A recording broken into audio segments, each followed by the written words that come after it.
औज़ुबिल्लाहिमिनश्शैतानिर बिस्मिल्लाहिर्रहमानिर्रहीम। सबसे पहले तो मेरा चैनल अब अभी तक आपने सब्सक्राइब नहीं किया तो सब्सक्राइब कर लें और साथ के बेल आइकॉन को दबा के ऑल नोटिफिकेशन को ऑन कर दें ताकि आपको हर मेरी नई आने वाली वीडियो का नोटिफिकेशन आपको बर वक्त मिल सके। ये ज़हन में रखें कि इस पे आपका एक टका भी खर्च नहीं होता। जब नोटिफिकेशन आता है आपके सामने तो आपने देखना होता है कि ये वीडियो आपके काम की हो सकती है।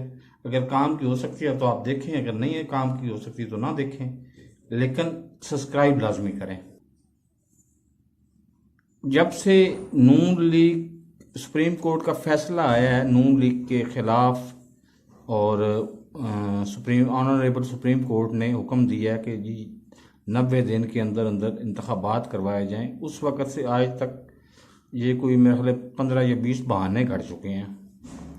आज का जो मौजू है चल रहा है सारा दिन से वो माशी एमरजेंसी है।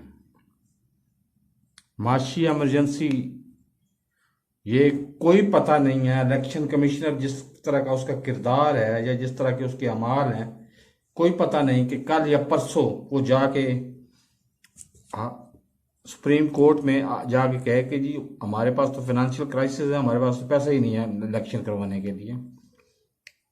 तो दूसरी साइड पे हमारे खान साहब को ये प्लानिंग में होना चाहिए कि हालात इस तरह के क्रिएट कर दें कि ये इंतखाबात करवाने पे आम इंतखाबात यानी कौमी असम्बली के और सूबाई असम्बली के इंतखाबात इकट्ठे करवाने पे मजबूर हो जाए।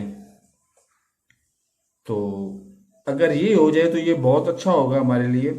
अगर ये नहीं भी होता तो फिर भी हमारे लिए बहुत अच्छा है, क्योंकि इधर हुकूमत जब आम इंतखाबात होंगे, इधर हुकूमत कौमी असम्बली के इंतखाबात होंगे तो आम हुकूमत इधर भी होगी, पंजाब में भी पाकिस्तान पीटीआई की और केपी के भी हुकूमत होगी पीटीआई की। तो फिर ये देखें बताएं।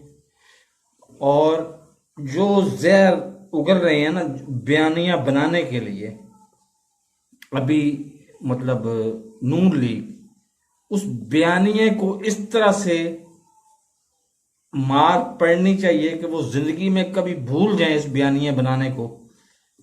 वोट को इज्जत दो का इन्होंने बयानिया